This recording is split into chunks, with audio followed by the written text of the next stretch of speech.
Hello, ladies and gentlemen, and welcome to the third game between MrGhostie and Nandemonai, and I'm joined here by Faust. Hello! And this is going to be played on Hell in a Very Small Place. So, what do you think of this map, Faust? This cast has been quite a long time coming. We did have a bit of a break because of Christmas. We all had things to do, but we are now back in full motion with the next cast of this Yugotational tourney. Now, we do have Israel versus Israel, which is going to be really, really interesting on this matchup, I think. Now, Hell's a Very Small Place is a very close combat, close quarters type of map, especially with all this forest lying around Golf, Foxtrot, and Bravo. And the thing is, right, Israel is a deck that kind of really counters itself because the highest AP you have on any of your infantry is 21, and Makava's, at least the Makava 2A, is 18 AP, 18 front armor. So it's going to take 4 shots from any Israel unit from the front to kill a Makava 2A. And as we all know, really, if you can't kill it in 2 shots, you're going to get stun locked and your infantry squad's going to die. So I think if we see heavy play on Golf, it's really going to be a case of Makava versus Makava, and we won't see infantry much, I think. Yeah, well, I mean, in this sort of Gulf sector down here, because this is where you see a lot of the contesting on this map, because the top side usually doesn't have too much action going on. Down this bottom side, one thing to watch out for is there's, you see where this lovely Lamau ping is. If you attack through there, you can get flanked from either side, from the bottom forest or from the one in Foxtrot. And so any team attacking through this area has to be very careful. In fact, I'd almost go as far as say, if you're attacking into Golf, you need to secure that Foxtrot area, you need to secure the bottom side as well. Because it's so easy for your tanks to get flanked, if you put them in the middle, obviously. That being said, like you said, the low AP of the Israeli units really does end up being kind of terrible against the Merkavas. So I think it'll come down to who has the better micro, really, as to who can really push each other off. Yeah, I definitely agree with that. We will have to see a lot of screening infantry from red side if Nande. I think if Nandemonai wants to push up to the hard side of Gulf, to the far side of Gulf rather, because like you said, this ridge on Foxtrot can actually be very dangerous for both sides really. Because if Red pushes too far up into Gulf, he can open himself up to a lot of side shots if Ghostie decides to drive some tanks or some infantry down this cliff side of Foxtrot. But again, if Foxtrot is capped or contested, and Red side has good control over Gulf, he can drive his tanks right up this ridge side and easily snipe CV and support units, which are generally placed above this cliff side rather than the bottom side of Foxtrot. And I doubt we'll see much play in Bravo, but as we've seen from Firestarter in previous matches, it has happened. It has happened. I mean, I think the best way to describe it is that whoever takes over Golf it's kind of like the kingmaker of Foxtrot because, like you mentioned, this little ridge here is so valuable for either side. But we are going underway. Ghostie's butchered the line. Pretty sure you've got some misgivings about that, right, Fast? It's actually, this land is mine. God gave this land to me. It's something that actually had me very, very upset the first time I saw this, when I saw a screenshot of this matchup. But either way, Ghostie starting with the clown opening, 2 Makava 3Bs, 3 Makava 2As, and a Macbeth. Not even bothering with infantry, because, who needs infantry in a game like Wargame? Well, infantry is, it's a really pointless unit type, really, when you can just bring Makavas. I'm a bit worried for Nande, though, because he has 1 Makava 2A and 2 Zeldas, and 1 Zephyr B. He's instead going for this topside push into Bravo, and I'm not sure about this, because there's a reason people don't usually push it. It's a strange choice indeed. I would kind of understand if you were playing a deck with a lot of like autocannon or really cheap IV fire support, but he will be relying on 2 Makavas, and while Makavas are nice, Bravo is a bit of a hard sector to attack into with them, I feel, because you have a lot of this town cover that you can back up into, and even the forest just provides so much room to get flanked. But Nanda definitely trying a holding move into Gulf. The Cepha B is probably more of a delaying helicopter than anything else, trying to get some nice stuns off as units with the rocket pods as they move up. Though it should have probably been a bit further up, maybe near the town side of Gulf, and just change altitude so it's hovering below these trees. That means it can only really get shot at by AA once it's very close, or if it's coming from Echo. I agree. I mean, if he manages to rocket out the Macbeth, then he has a great opportunity really just to continually stun up all of these tanks. Because remember, with the grenade launcher change, the grenade launchers can't hit helicopters anymore. So the Zephyr B does become a lot more useful in this situation if he can kill off the AA. Definitely so, but the rocket pods do run out pretty quickly.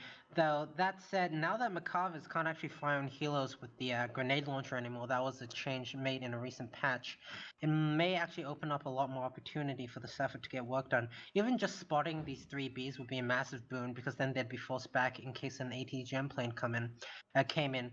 Ghostie does spot the Maglins trying to sneak up the north side. He probably knows that a push is coming by now, I think. I think he does. I mean, the one reason why Bravo is so hard to attack is because it's so quick to reinforce from Alpha, whereas coming in from Delta takes an absolute age because you have to go through this forest. I think Ghosty will get his other Maglan squad there in time. It does depend, you know, because while Bravo is very hard to attack, Ghosty has literally just put one Maglan squad, now two here, so we'll have to see exactly how it's going to go. And the main push is coming in though, and a nice little crit going on for the Zephyr B with the rockets on the Macava 3B. The problem here is, again, there's no infantry to actually screen from the Macava, so Ghostie's either going to have to play very ballsy or very, very conservative, and I don't think it's going to work out for him either way here. He's going to be really, really slow, already pulling these 3Bs back for now. Doesn't really even have cover over the north side of Foxtrot, and luckily for him, it's not actually going to be a big deal, but that could very well be trouble for him in the future. Well, I'd like to see Nande get this Maglan squad in Foxtrot further up, because if you can get it on the top of the ridge, it becomes a really good position. But Ghosty is putting the attack in now. These Macavers will absolutely ruin the Roivet 90s. The Zephyr B, though, is still in a good position, and that Macbeth, because of the sight lines, is actually not able to hit it. Yeah, Zephyr B doing some nice work. They're running out of rockets now. It does need to be careful, but it is providing the valuable vision, or at least it was, for the Kurnos. Kurnos now coming in should be able to get one or two good snipes, but it may go down to the Macbeth here if the missile does land and it does go down. That's unfortunate for Nande. Some nice stuns off on the Macavers though may delay them enough for him to get some more reinforcements over here. Macklin moving up on the north side, and one of the 3Bs is actually detracked. Macklin moving down from the south side of Foxtrot, maybe trying to get a nice flank off, but Nande is moving quite heavily into Bravo now. He is. Nande's pushed extremely well, but again, this fast reinforcement route, you know, just using these Sanhanims and the hammers, makes it very, very quick to reinforce Ghosty. One thing that we remember, I did mention before, we've got this bottom side and the top side of Gulf, and if Ghosty doesn't secure these two flanks, he could be very unlucky in getting flanked and side-shotted. So he has to be really careful here, actually, because even though he has a massive superiority, his tanks are really far up, and he's like a very thin salient that he's managed to push into, and he needs to be careful. The problem here again is that he has no screening infantry. He has one Rojaviet squad left, and he can't really move these tanks up into the town line because tank positioning and you know, the front armor showing on when it's moving through a town is so weird and just opens yourself up to so many side shots. Now they bring out a Barak, but he did lose one of his Macavers in Bravo, and he doesn't actually have much left here. No, he doesn't. He's got his Macava 2 and his Macbeth, and I think that Ghost is going to easily push this Bravo sector back. Again, you know, he's so close to the sector. It is I don't know if it's gonna work out too well for Nande. The only thing he really has going for him left is really this Maglin squad down the south, but it's been spotted by the Reki. Nice positioning there from Ghostie. And Ghostie's managed to keep most of his tanks alive, only losing 1-2A. His Macbeth is alive, but he really needs to get some cheap infantry into Gulf just so he knows what's going on. Because he's being very, very risky with these tanks right now. No, he definitely is. He's just pushing them up with no real support. So, I mean, again, this top forest, there's a Maglan squad here. They're only 4 HP, but one side shot will ruin this Macabra's day. Although I think it's spotted, or was that the right? I think the Maglin would probably die at this rate. I don't see you getting a side shot unless Ghostie's being really, really unattentive, but this Rohavit moving down south, nice positioning here, could be able to take out some reinforcements as they come up. Sepha B from Ghostie actually probably going to find the CV and Charlie, but being an Akazarid, it's probably fine. Ridiculously well armored for price. 130 points, I think. Yep. More well armored than most tank CVs in that price range, with two top armor and an insane 10 front. Well, Nande's bringing in the Zephyr E as well as this Barak too. I'm not sure he really should have brought Oh, both in. nice crit on the Macabre Ooh, 3B from the weapons jam. Rohavayat. I have to move out here, but I don't think Ghostie's paying attention, and this Maglin's lining up the side shot. Oh, go for Oh, the other one! what did I say about that Oh, Maglan that's squad? It painful. survives through. It might even get the second one here. He's not Oh, he's attending to it. reversing towards the Maglan. Oh, Ghostie, no. Oh no, Okay. Ghostie, don't throw it away like this. Oh, Ghostie. Oh my god. um. Well, poor Ghostie. I mean, one thing to take into account though is that actually Ghostie still has a superiority on the ground because Nande has spent so much on these planes, and you might lose this Barak too as well if he's not careful. Yeah, it goes Oh, down to the that. Magbet. So, despite all of that, this is actually still not looking that good for Nande because he's going to probably lose this Zephyr E2. That's 70 points down the drain. I think he was trying to go for the Sepha B with the Barak to snipe it, but he wasted 155 point ASF, I think, right Yeah, there. and a 70 And point helicopter. yeah, and his AA net is basically non-existent now. He's one Macbeth up north, and that's about it. Ghostie is, like you said, a massive superior on the ground despite the 2-3Ps. But if he had kept those alive, I don't think there was any way he could have lost this game. Two Macabre 2As rolling up the left side now. They could probably find the CV if they fast move there, but obviously they don't know that it's actually there. Yeah, I don't know. It's always a weird position here. I mean, Ghostie throwing away his own Zephyr B. I think he was just using that for recon once he ran out of rockets. A little bit of an attack from these Zanhanems do take out the Ram TCM, but this Blazer there is probably going to force them back. They could have probably actually just moved into the forest down west side, and then they would have had range on the Blazer. Moving back like this probably actually makes them take more damage because they have to move so far back. I'd like to see Ghostie move up one of the Maglins and Bravo to one of these side forest positions to start getting vision, if not snipes, on the units reinforcing. And one thing you got to keep in mind is that Nande does have a Maglin squad in Echo, and if he can snipe the CV, this will do a lot to try and turn the game back into his favor because he does have the 3B on the field now, and Ghostie's lost 2, so if the game drags on long enough, the amount of super heavies Nande has could really play a large part in how this goes. It could do. It could do. I mean, speaking of which, we do have this Macabre 3B coming in from Nande, and make no mistake, this 3B will murder both of those Macabre 2As. But unless they get a crit on the Macabre 3B. So, I think unless Ghostie's very, very lucky, he's going to end up losing quite a chunk of points there with both of those 85-point tanks. He sent them up a bit too far and didn't retreat them when he should have done because he really needed to refuel these, I think. Because the Macabre 2A being so expensive, for a transport, you really need to treat it like you would a heavy tank. I think you need to be careful with it. One, it has to keep in mind that they are basically M1 IPs, and 85-point tanks are not something you just throw away, unlike 15-point autocannon IPs.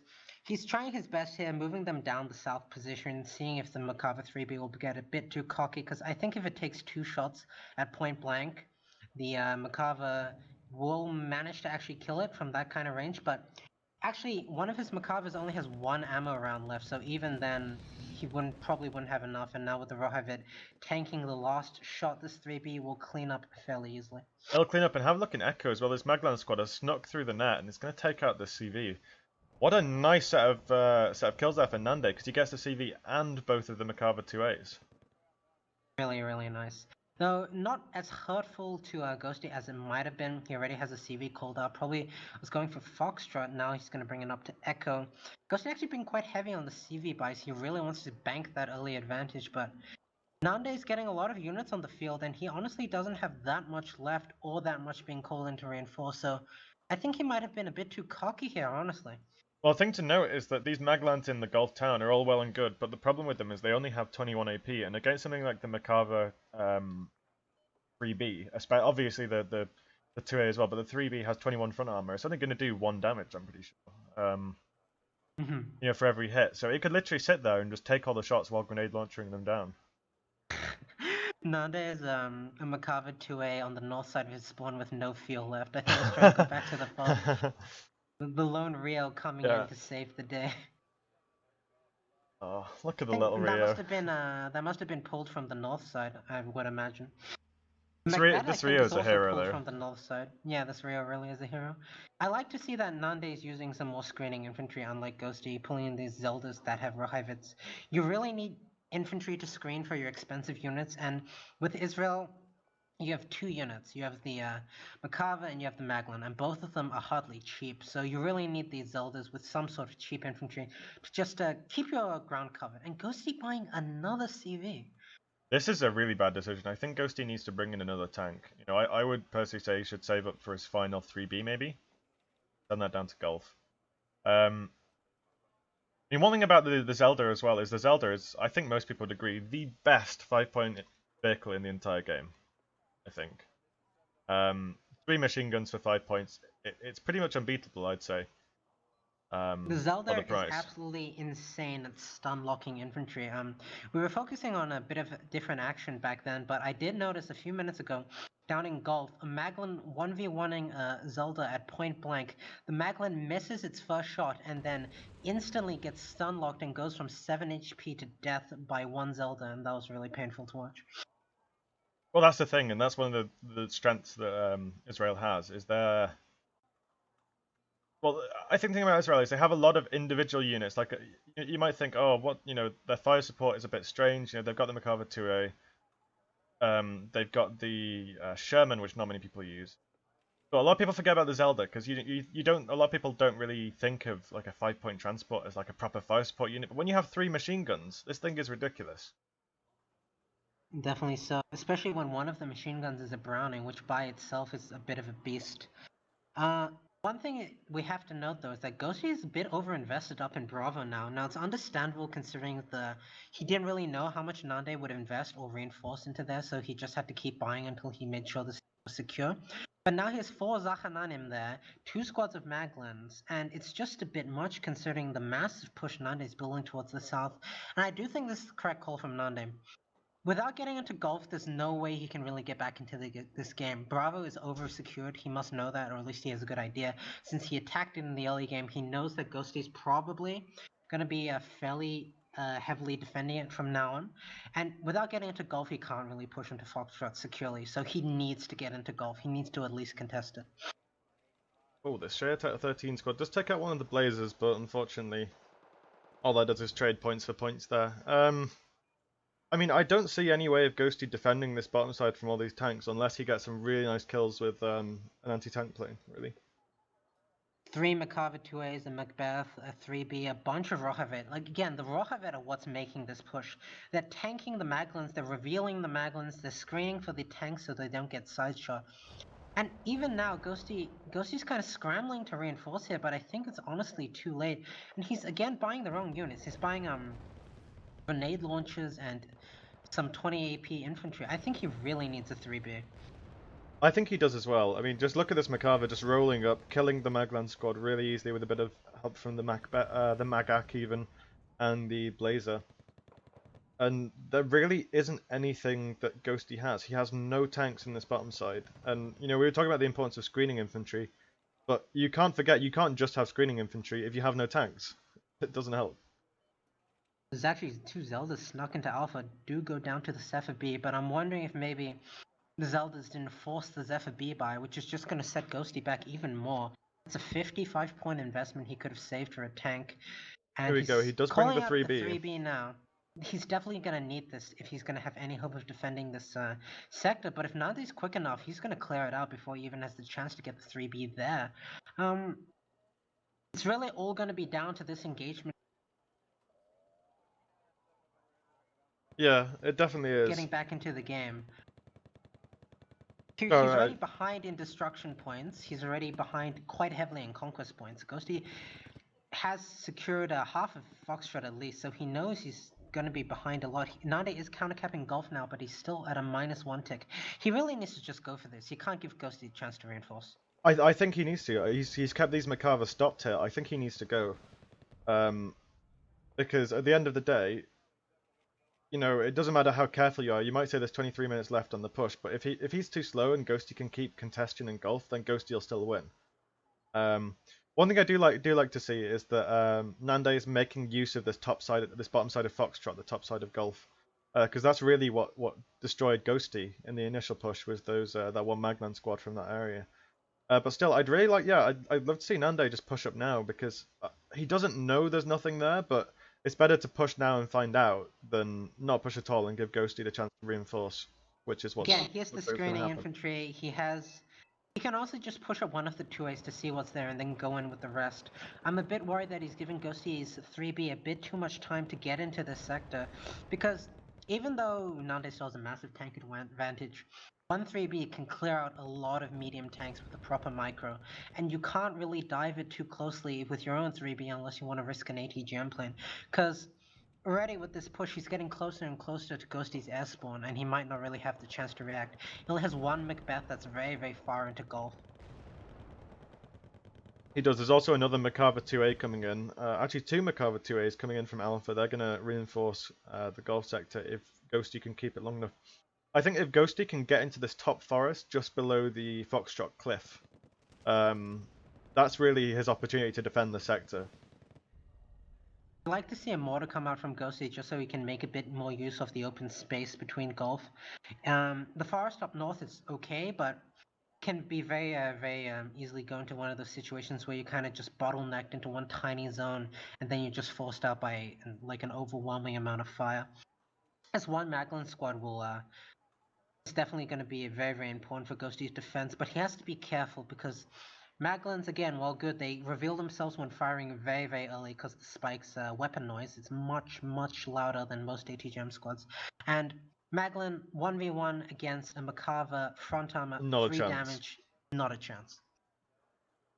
Again, like, look at all these tanks. I understand. I think he's doing it because of the fuel problem on his 3B, but even so, I think you should at least move it up to the edge of the forest where it can actually be of use, because just leaving them back there waiting for these Rios to come is all well and good, but now Ghostie's got his Macabre 3B in, he's got his Macabre 2A about to come in, and the tank game is looking a lot more even, especially considering Ghostie's positioning up here. You know, if Nande doesn't clear that out correctly, he could suffer the same problem that Ghostie suffered and get side-shotted. Really like this Rohavit squad moving. Get a side shot on the 3B if it gets a bit too cocky. Also like to see Ghostie making use of all the points he has on the map. He knows Echo's clear now, he has recon on all the flanks, he knows that there's probably not going to be any more sneaking attempts, so he's loading up the Gavati and the Zelda, and then a bit of a miss micro, not realizing that they're loaded up, but he should be moving them into Golf any second now, I would hope. There we go, yeah, he is. It might be a little bit too late though, because he's not really going to be able to get over this bridge. The Zeldas, unfortunately, not amphibious. They are the up armored version with 2 armor rather than 1. So I think, I don't know, I think the only way he's got of bringing those into the sector is if he goes all the way around where that Ramreki is in the bottom, because if he crosses this bridge, I'm not sure if he'll be able to survive that. It depends, because on the road itself, it's a straight line into Nande's field of vision, but if he just gets behind the town even a little bit, that counts as a shot blocker. Maybe, but it yeah. looks like the important engagement is going to happen now. Nande's ready, Ghostie's ready, and it looks like Nande's going to make the push. I don't see Ghostie holding this, in all honesty. I don't see Ghostie holding this either, but we have to see, because if Ghostie can micro correctly with these 3 tanks up in the top side, this is his one opportunity. I mean, the Maglan is firing. It only has 3 missiles though, and I think he needs to be very careful, because if he shoots at the 3B, that's honestly a big waste. Oh, he does take a Macabre, yeah. This makes it a lot more even, actually. 3B's moving up now. It's a shot off on the Beths, should probably go down soon. Oh, Nande's pulling his own tanks back. That's losing that Magak for free there.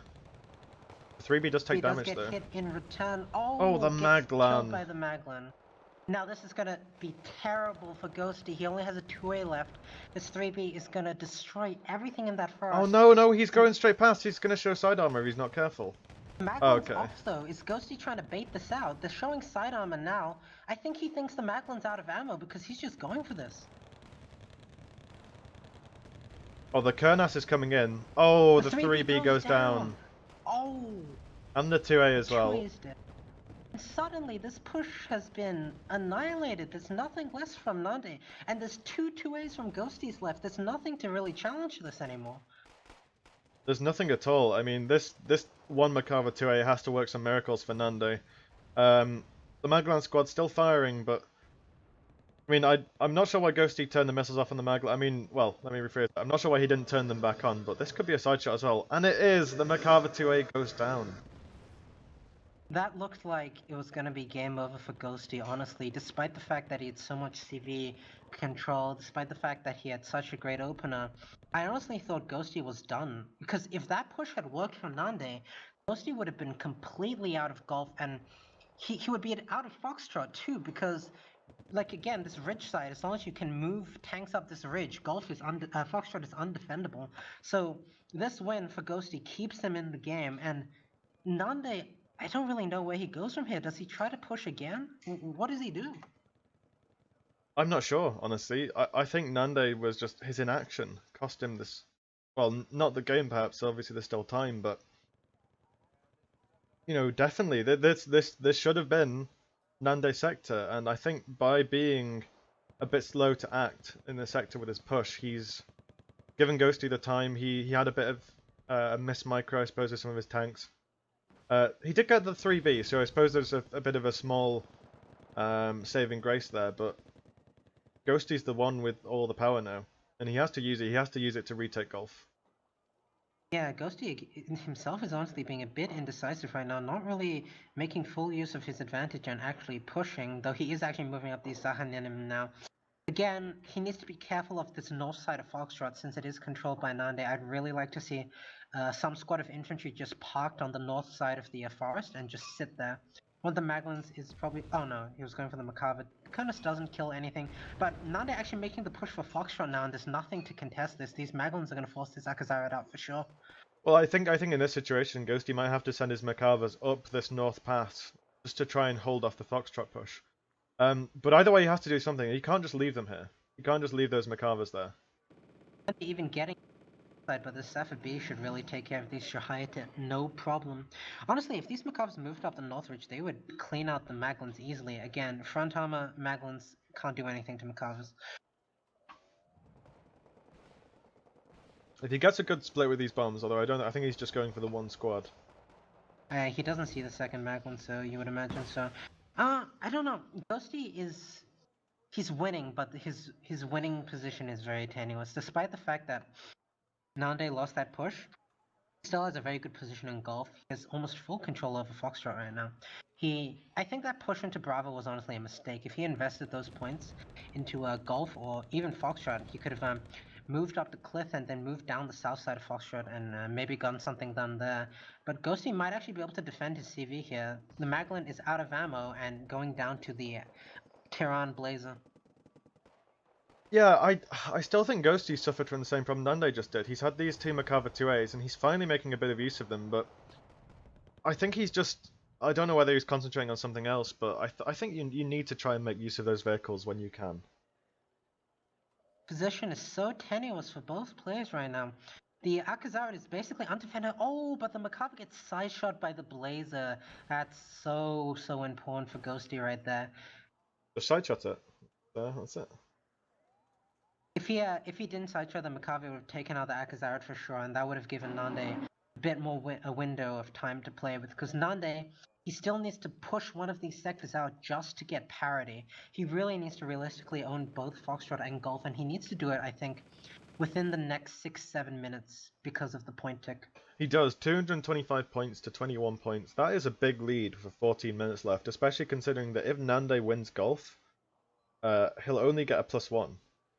Actually, no, he'll be even, won't he? He'll only have an even point income. So he needs to take Golf, and then he needs to kill the Foxtrot CV, and he needs to do it very quickly. In fact, at this point, I'd say that the Nande might even have to consider just going straight for Echo, because you know the amount of games we've seen where players have ended the game in a winning position but lost because they took too long, and it'd be a bit of a shame if this happens for either player here. Very tenuous in Golf right now. Ghostie actually managing to use the Ram TCM as a bit of fire support because the infantry from Nande was busy firing on the Zelda, I think. But he's going to be forced back here, the Macbeth and the Maglan killing the Gravati squad with no problem. And these Macabre 2As, honestly a bit indecisive. It doesn't really seem like Ghostie knows what he wants to do with them. Well, he's brought these two Kernas in. I think he's going to try and blind bomb this Charlie CV here. He did spot it before. He knows it's not moved either, but he also knows it isn't Axaret, and these are very hard to kill. Oh, he escapes on 1 HP. I wouldn't even call that escaping. He just sat there Yeah. and took the bombs like a champ. He sat there on Maglin's 1 actually, HP. the Maglin's actually taking out the reinforcements coming in from this side, and this is what I wanted to see from Ghostie. I'd love to see a Rio or something to come in to resupply them. You never want to see Maglins with no ammo, because that's just so sad. Even the one in the south still has no ammo. And Nande is going to make a push here now. These Makavatues up north could get some really nice side shots though. They could, but they only have 5 rounds ammunition between them, so if they waste those on things like Roivets, then you're in a bad position. I mean, one thing as well is that, I mean, Ghostie has to see these tanks, right? Yeah, you can see them with the Maglans. Well, the thing I don't is, know. the importance of screening infantry was really shown there because the Rohevitz coming up north spotted the Makava 2As and Nande pulled his 2As back, so he knows he needs to wait for the 3D Baz before he can move up now. But the thing is, right, if this Maglin was resupplied, he could easily be getting side shots on here, and even if he turned it off and waited for the Baz to come up, he could have easily gotten a side shot there, so just having this Maglin with no ammo is really going to cost Ghostie, I think. Well, having a 40-point unit with no ammunition makes it a unit worth 0 points, basically. It doesn't matter that it's there, you know, it gives the recon, but it can't do anything. And I don't One of think... the 2As absolutely annihilated right there. Yeah, for sure. But again, you're right though. This Maglan, if it had some ammunition, it would one-shot at least one of those Macavers. Oh, but is that both of the Macaver 2As going down there for Ghostie? Yeah. This is not looking good for Ghostie actually, because this forest was what kept him alive before. Barak's firing. Oh, Nande takes out Ghostie Barak. But it isn't evacing, and it's taking free shots from the TCM. Nande with a miss micro there and losing the Barak. That's terrible. But honestly, for Nande, sorry, for Ghostie, that was a very, very good trade.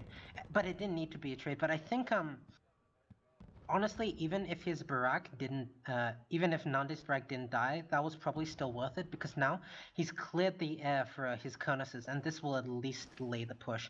These 2As are going to be stunned if they don't die, but honestly, probably both of them will go down here. One of them does survive. He does kill the Magman squad as well with the other Kernas, although it does escape on very low HP, so that'll take a while to repair.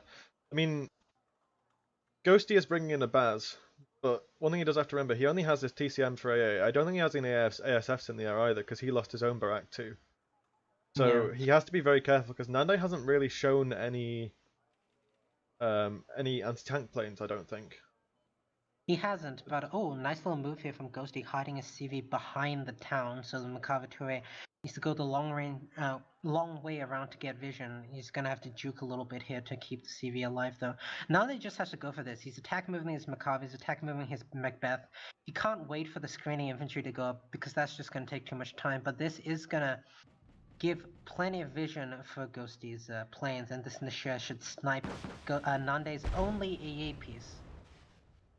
I mean, this has to give Nande a little bit of pause, but once these Zeldas come in, these are much more expendable, just with the Roivets, I believe, so he can just send those in and unload them and take out the CV there. You know, the CV's days are numbered, but again, this doesn't give Nande the lead, and he's, what, 272 points behind. So... But we have to, again, Golf, the owner of Golf is the kingmaker for Foxtrot because, again, defending Foxtrot from this side if you've lost Golf is untenable. This Baz could at any time drive off this ridge and kill everything there in one shot. But this Nandan coming in here might actually spot the Akazaran and could easily get sniped by the Kernus, but it does seem to be moving down Charlie instead. Well, one thing to note is that despite Nande now having a pretty nice bit of control over Golf, he actually has nothing defending his Charlie. I mean, he's got a Zeldins with Roivets defending his Charlie CV and his Foxtrot CV. This Baz, like you mentioned, is pushing up towards the ridge. I think that's the right call to make. And he's also got the Zelda Roivets squad down in Echo, and if that kills the 2-pointer CV, that could be a really nice kill and pick off really for Nande. It's interesting to see how I don't know what to call it, desperate or at least panicked both players are being, really. Like, there's so on all sides of the map for both players. Two Maglins up north side should basically have no ammo, have no health, and then the Shahayatat actually being forced to deal with the Anafa down north side because Ghostie can't spare the points for AA. And honestly, Nande's absolutely nothing defending his Foxtrot CV, but Ghostie has only one Blazer defending his Foxtrot CV, so he can't really waste that to scout out down the bridge because he has no idea what's there. I agree. I mean, one thing I do have to criticize from Ghostie is his lack of resupply, because those Maglans and Golf might have had a much better position, really, if they had some actual rockets. The ones up in the north, that's 80 points worth of not doing anything. Yes, they have some recon. Yes, they could kill that Rivet squad, but that Hammer squad, or the Hammer transport even, could lay down a bit of fire. Unfortunately, it does have no armor, so the Maglans could still kill it with the Negev and the Galil or whatever that is.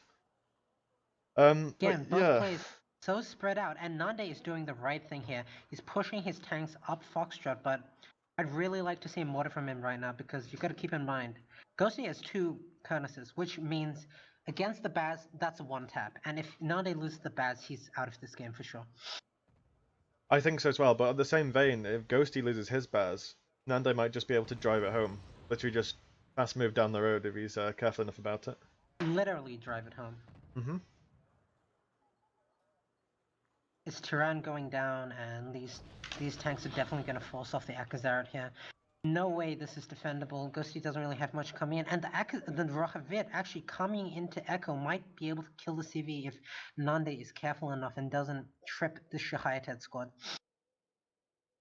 I think if he can slip past the Shayatet squad... Okay, never mind. I was going to say... he attack moved them as well. But thinking, speaking of slipping through, this 3D Baz is showing side armor to this 2A here.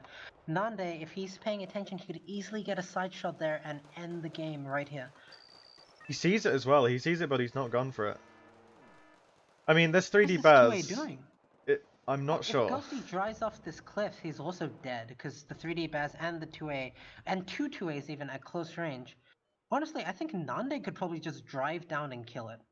If he moves up one of the 2As first to tank the Baz shot, and then he moves the Baz down while the Ghostie's Baz is reloading, that's just it. That's done.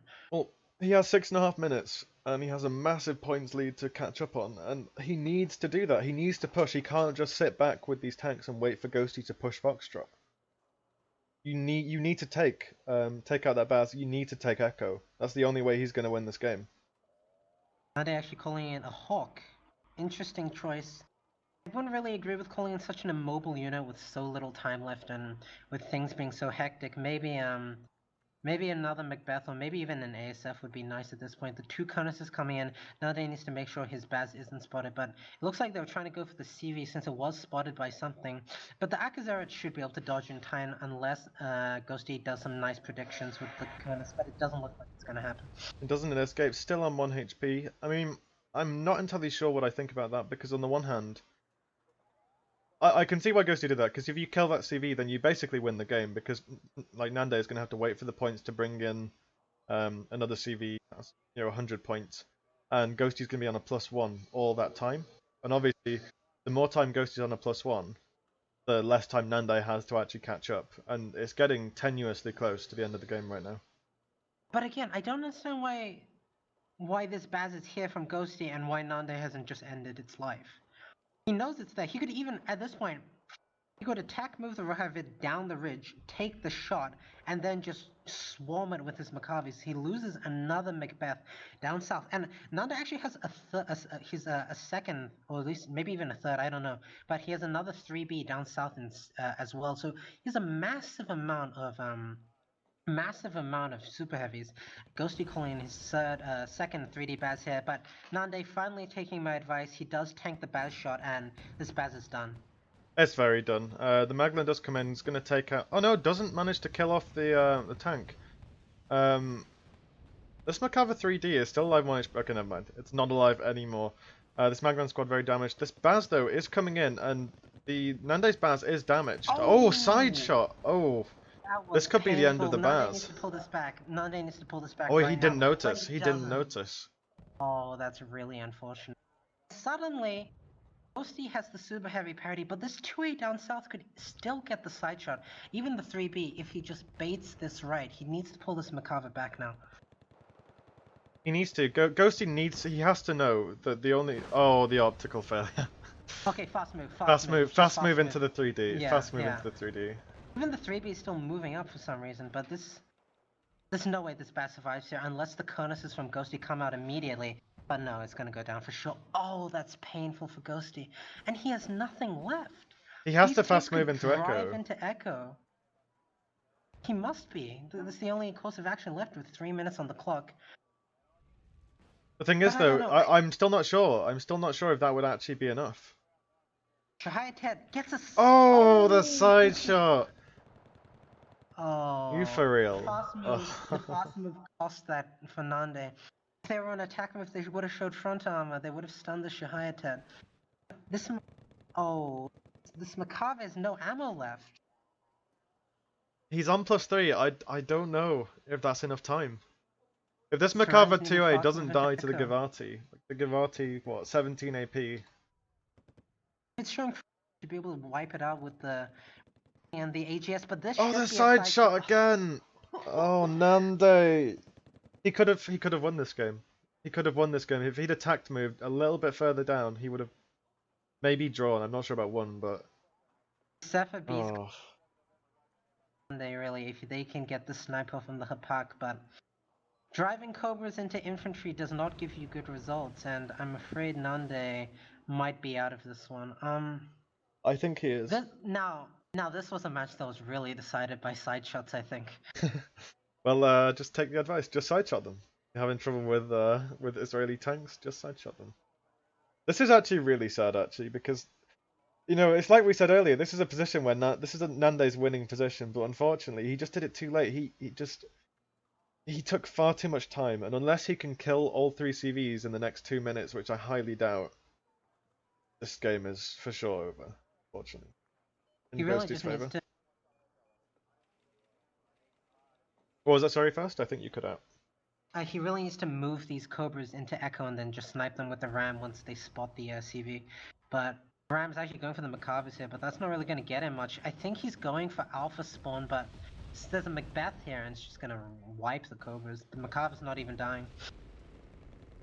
Well, at the end of the day, I don't know. I feel like Nande he's been in a lot of positions where he could have won this game, but I think he's just been a bit indecisive. And the same with Ghostie, but Ghostie, fortunately for him, always had the ticking advantage, even though he was perhaps a bit behind on the ground in quite a few situations. Or points in It's the a game, shall we say. shame. I don't think Nande really misplayed much beyond the end, but he always made these little mistakes that really cost him. It was always these little things, these little setbacks, not having the screening infantry and having to wait for them for a minute or two, not having enough fuel or ammo and then just having to wait another minute or two, and then just everything he did, he was a bit behind. He didn't show enough foresight in a lot of issues, and I think that really cost him. It seems. Well, I think what he didn't show was enough aggression. I think, and I know you feel quite the same as me on this as well. That there is a reason the game is 40 points, and it's because it adds another complexity to the game. It adds like a time complexity. It's not enough just to be a good player in that you can push really well if you have all the time to set up your push perfectly. You can't do that because you give away too much time. And as we've seen here, this is a game where if this had gone on for another, what, 5 or 10 minutes maybe, Nande might have won. But unfortunately for Nande, he just took too much time, and that's the way it goes. One thing we do have to keep in mind, well, very, very even score here. One thing we do have to keep in mind is that, like, it's all well and good to say, yeah, you would have probably won if there were 5 more minutes on the clock, but no one plays the same way knowing there's 10 or 5 more minutes on the clock. And Ghostie did what he did, and Nande did what he did, knowing there was that much time left, and that informed all their decisions. So Ghostie was really banking on that early advantage, calling in all those CVs and then just trying to hold out until the timer ticked to 0. And Nande, if he had 5 more minutes, he would have never been that aggressive with the tanks. He would have kept them alive and he would have probably pushed to the win fairly convincingly. But again, he It's didn't about have the the time. time. Ghostie knew he didn't have the time, and that's what really was the crux of this game. I think Ghostie had a very, very good control over time this match. Well, the same thing happened actually. This was, do you remember the game I played versus Nande in the Fastman tournament? Mm-hmm. Yeah, it's the same thing where Nande would have probably beaten me if he had 5 more minutes, but he took too long. He was too reserved. I managed to catch one of his CVs out, and that was that. So I don't know. Does this happen, more often with Nande? I don't know. I've not watched that many of his games recently, like in 1v1. So maybe I don't know Nande if should this is just a. consider Don't. being a bit more throwing a bit more caution to the wind and trying to be a bit more aggressive. I don't know because generally you see Nande is a fairly aggressive player by all means. At least when he plays against me, he is maybe just. It's always hard because obviously we're acting on a lot more information than That's any of true. these That's players true. are. I don't know. It feels like Ghostie just. Ghostie, to be fair, Ghostie should have won 10 minutes in that game, Oh, he but should have done. The side shots just lost him. he had a A lot of really, tempo. really bad setback. But again, Nande's strange decision to push the top nearly handed the game to Ghostie. So I think this was a game where I think Ghostie made the more major mistakes, but Nande just had a lot of these minor setbacks that really allowed Ghostie to bank on his early wipe of Nande's deployment. Really, completely wiping Nande in the first 5-10 minutes. Really just created a mountain that was just a bit too hard to climb. Though no fault for effort for trying, and he definitely did try very hard. Yeah, I mean, despite losing, I think Nande put up a fantastic fight, and even though I'm not quite convinced by his Bravo push, I think he played very well despite the time ending at the end. Ghostie as well, like Ghostie, like you said, he could have won this game convincingly at 10 minutes, but Nande's Maglan and maybe a momentary lapse of concentration from Ghostie kind of got rid of that possibility. So it's a bit of a shame for Ghostie, really, because again, this could have been over 30 minutes ago. But at the same time, well played to both players. I think it was quite an even matchup at the end of the day. They both made a few mistakes. They both made some very nice plays at the same time. Like Nande's attack where Ghostie defended with those Macavers and Ghostie somehow managed to hold off. That was fantastic play from Ghostie.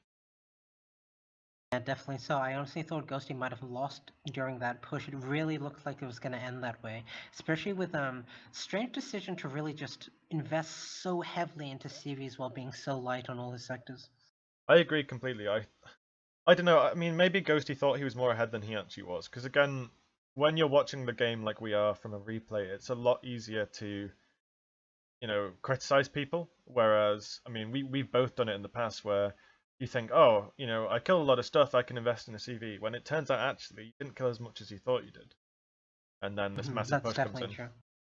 I do think Ghostie's biggest mistake, and Nande also had this to an extent, but Nande was honestly pretty good on this, despite except for a few occasions, is no screening infantry. Ghostie had no screening infantry whatsoever. I feel like the most cheapest thing he had was like a Gavati squad or something.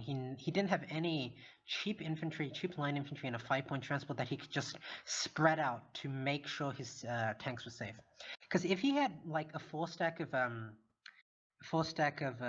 line infantry with the push at the start, he could have put them on every because basically Could it have gives you cleared the 8 flanks, units. yeah. It gives you 4 infantry squads and gives you 4 armored transports, and you could have cleared every single flank side, and even if something died, you would know something was there, and then you could orient your tanks properly.